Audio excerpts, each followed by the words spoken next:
The night air was cool when Anna stepped out of the pharmacy, clutching the small paper bag with her medicine. The street was nearly deserted, the glow from the tall lamps stretching shadows across the stone pavement. She pulled her jacket tighter, quickening her pace toward the parking lot. Then she heard it, the faint shuffle of paws behind her. Turning slightly, she caught sight of two tiny shapes creeping from the edge of the bushes.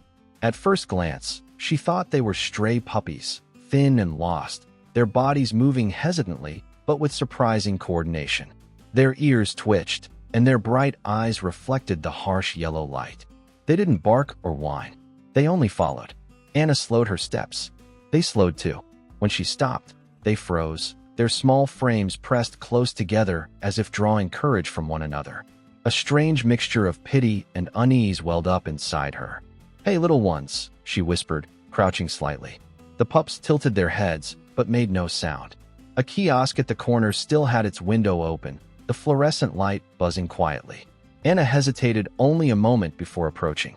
She asked the clerk for 2 packets of wet dog food and a cheap disposable bowl. He glanced at her oddly, but handed them over without question. People working late rarely bothered with stories. She paid, thanked him, and walked back to the pharmacy wall where the stone tiles were smooth and dry. The little ones trailed her silently, their steps soundless on the pavement. Anna knelt, tore open the packet, and squeezed the soft food into the bowl. The smell was sharp, metallic, and almost unpleasant. She set the bowl down and stepped back. The 2 pups hesitated for only a breath before lunging forward, eating in quick, rasping bites. The sound of them tearing through the meal seemed too intense for their size. They didn't jostle like puppies usually do. Instead, they moved with surprising discipline, one waiting for the other, shoulders shifting in perfect rhythm. Anna frowned, studying them more closely. Their legs looked unusually long, their paws oversized. Their eyes were sharp, golden, and far too steady. A chill ran up her arms. When the bowl was empty, they licked it clean, then lifted their heads to stare at her again. She expected wagging tails or playful barks. Instead, there was only silence and a quiet intensity in their gaze. She stood there, torn. Leaving them outside felt cruel. They were small, vulnerable, and obviously hungry. But something about them unsettled her. Anna sighed, scooped up the empty bowl, and whispered, "All right, come on then." She turned toward her building, hearing the soft pad of paws behind her. The 2 little figures stuck close, their bodies slipping in and out of the glow of the lamps. By the time she reached her apartment, she had convinced herself they were simply unusual puppies, abandoned and unlucky. She unlocked the door, let them step hesitantly into the warm corridor, and watched as they sniffed the air. It felt right, somehow, to give them shelter for the night. But as she bent to remove her shoes, she caught another glimpse of their bodies in the hallway light. The oversized paws, the long legs, the strange markings on their fur. And when one of them lifted its head to meet her gaze, the intensity in those golden eyes made her heart skip. They weren't ordinary puppies. She just didn't know what they truly were yet. Anna closed the apartment door behind her, the sound of the lock clicking into place echoing through the quiet hall. The 2 little ones padded cautiously across the tiled floor, sniffing at the corners, their claws clicking softly. She felt a pang of guilt seeing how thin they were. Whatever they were, they needed warmth and food. She carried a flattened cardboard box from the closet and set it against the wall in the corridor. From the linen shelf, she pulled down an old wool blanket, dark green and worn but clean, and folded it neatly inside the box. She placed a shallow metal bowl of water beside it, along with another disposable bowl for food.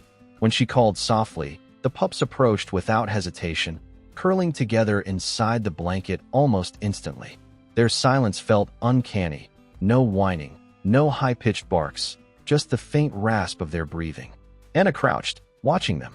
Something about the way they lay, pressed tight, ears twitching, eyes half open, spoke of vigilance, not the carefree exhaustion of abandoned puppies.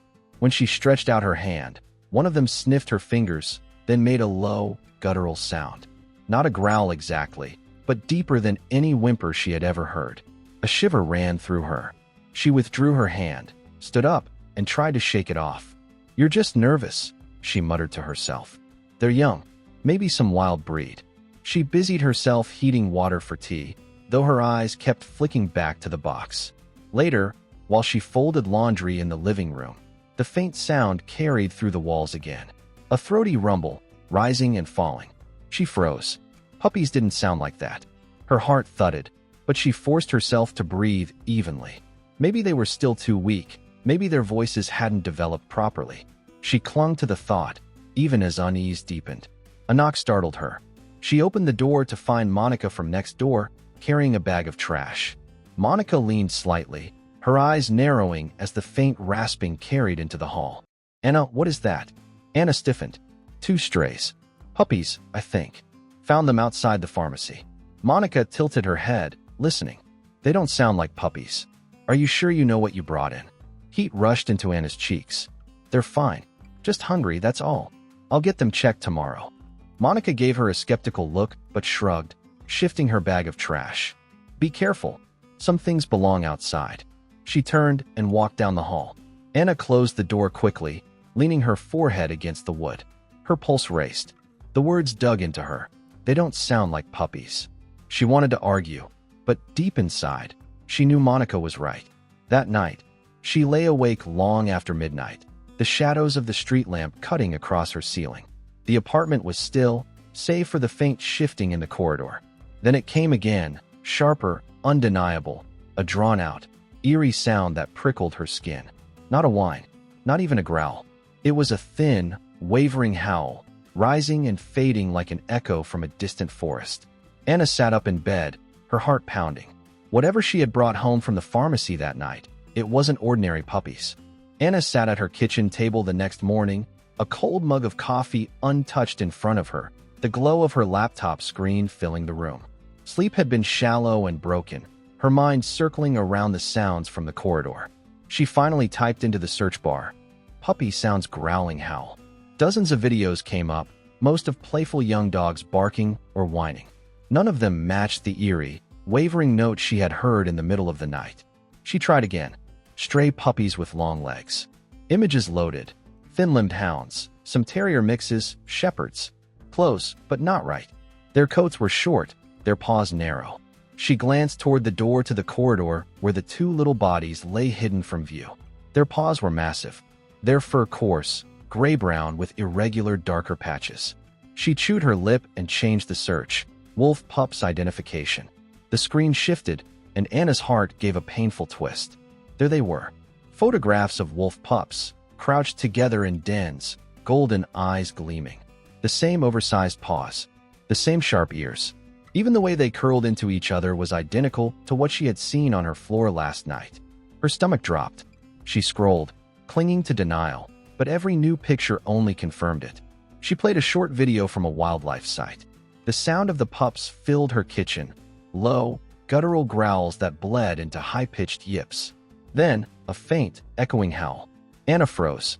It was the same sound that had wrenched her awake hours earlier. Her chest tightened, and she slammed the laptop shut. "No," she whispered. "No, they can't be." But the evidence clawed at her. She needed to hear it from someone else. By noon, she had bundled herself in her jacket and headed out, her nerves stretched thin. She left the pups in the box with extra food and water, locking the door as though it would hold back the truth.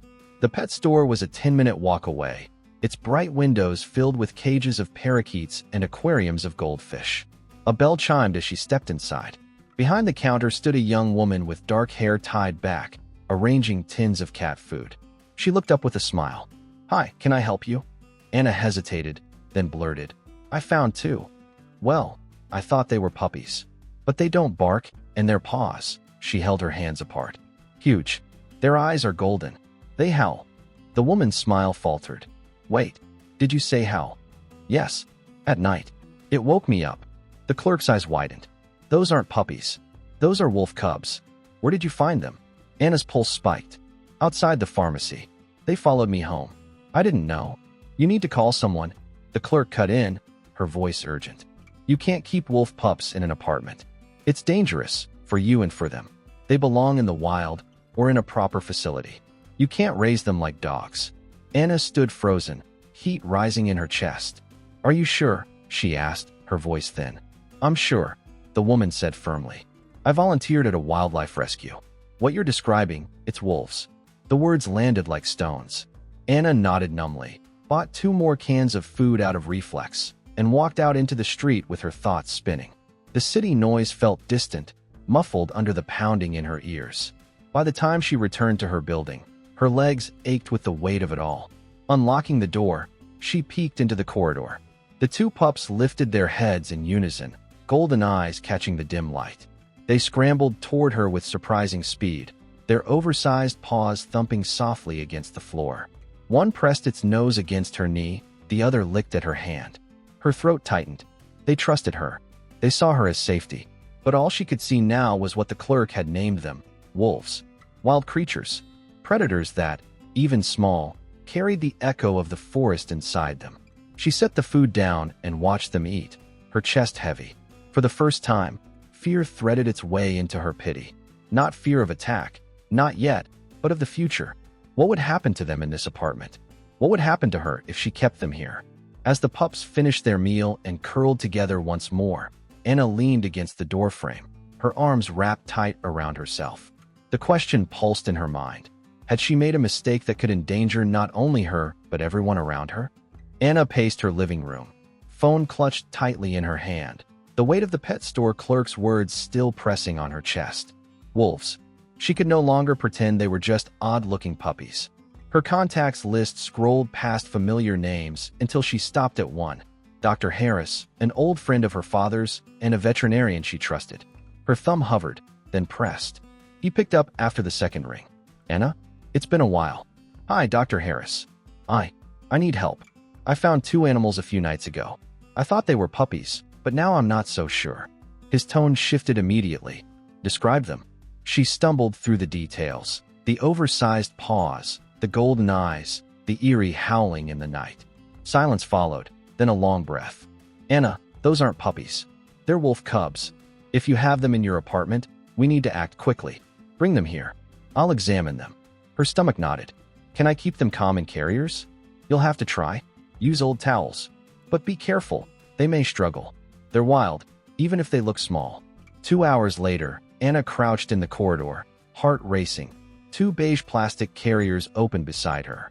The cubs sniffed suspiciously at the unfamiliar boxes. She coaxed them with food, gentle words, guiding them closer. The first slipped inside reluctantly when she pushed the bowl deeper. The door clicked shut, and instantly the cub twisted, pressing its body against the grate, golden eyes blazing. The second resisted harder, yelping, clawing at the threshold. Anna gritted her teeth, slid her arms around its middle, and lifted it in. The cub writhed with surprising strength, claws scraping her sleeve. She shoved the door closed just in time.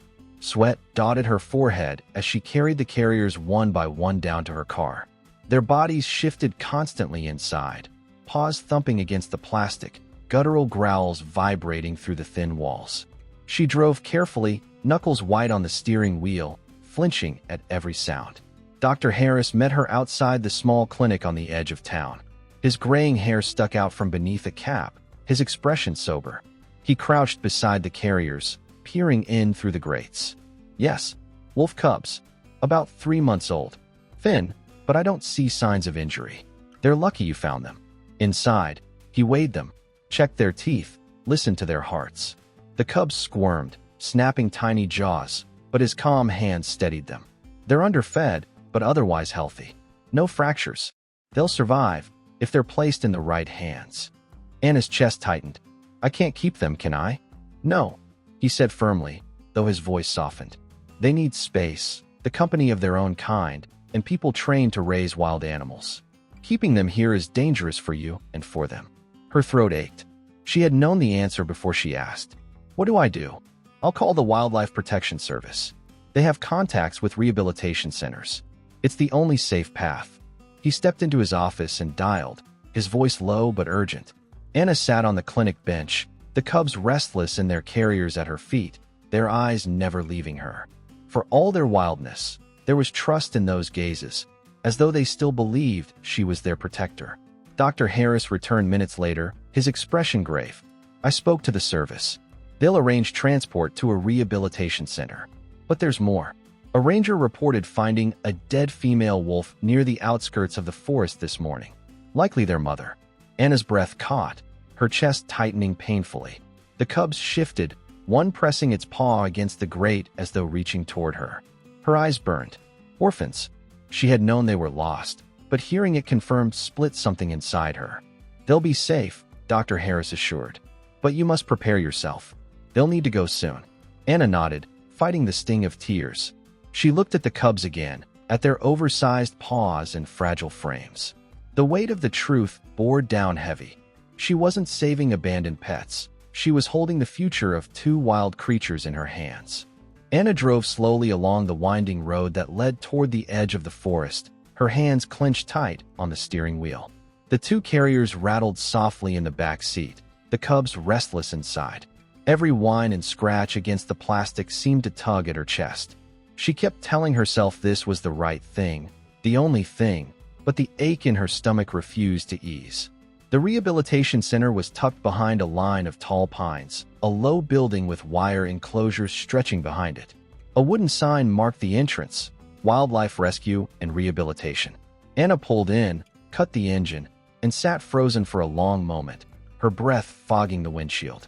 Finally, she forced herself to open the door. A woman in a brown jacket was already waiting by the entrance. She had kind eyes and strong hands, her name stitched neatly on a patch. Laura.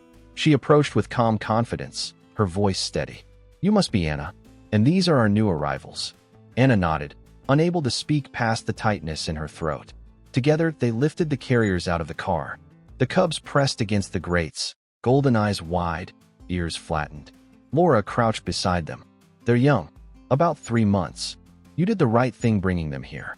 We'll raise them, feed them, make sure they learn the skills they need to survive once they're ready for release. Anna swallowed hard. They've gotten used to me. Laura gave her a gentle look. That happens. But wolves belong to the wild. We'll minimize human contact and keep them with each other. In time, they'll find their place back where they belong. They carried the carriers into a large enclosure padded with straw and fitted with logs for climbing. When the doors opened, the cubs hesitated, their bodies low to the ground. Then, slowly, they stepped out, sniffing, their noses twitching at the scent of pine and earth. They pressed close to one another, uncertain but curious. Anna knelt near the gate, watching as they circled the space. One turned back, padding toward her, its oversized paw landing against the mesh as if reaching for her hand. The other followed, their golden eyes fixed on her. Anna pressed her palm to the wire, her chest tight with a mixture of grief and pride. Be strong, she whispered. This is where you belong. Laura stood nearby, her voice soft. They'll be fine here. It's never easy to let go, but you've given them the only chance they had. Anna drew in a shaky breath, nodded, and stood. Her eyes lingered one last time before she turned and walked toward her car, the sound of the cubs' faint whines trailing after her. The drive home was quiet, the seat beside her achingly empty. She unlocked her apartment, the box and blanket still lying in the corridor. The sight of it nearly undid her. She folded the blanket carefully, placing it back on the shelf, her hands trembling. The apartment felt too still, but beneath the sorrow, a small current of pride flickered. Weeks passed. The ache dulled, replaced by routine, though her thoughts often drifted to the cubs. Then one morning, her phone buzzed with a message from the rehabilitation center. Attached was a short video clip. Anna opened it with shaking hands. On the screen, 2 larger, stronger wolves bounded across a stretch of forest, their coats thick and glistening, their strides powerful. They moved in sync, pausing only to sniff the air, then racing onward, disappearing into the trees. For a moment, the camera caught their faces, those same golden eyes, alive with wild freedom. Anna pressed the phone to her chest, tears filling her eyes. The grief, the fear, the uncertainty, all of it gave way to something brighter. She had been part of their story. A small choice, a moment of compassion outside a pharmacy, had changed everything. She stood by the window, looking out at the world beyond, her heart heavy but full. 2 lives had been saved, and somewhere in the forest, 2 wolves were running free because she hadn't turned away.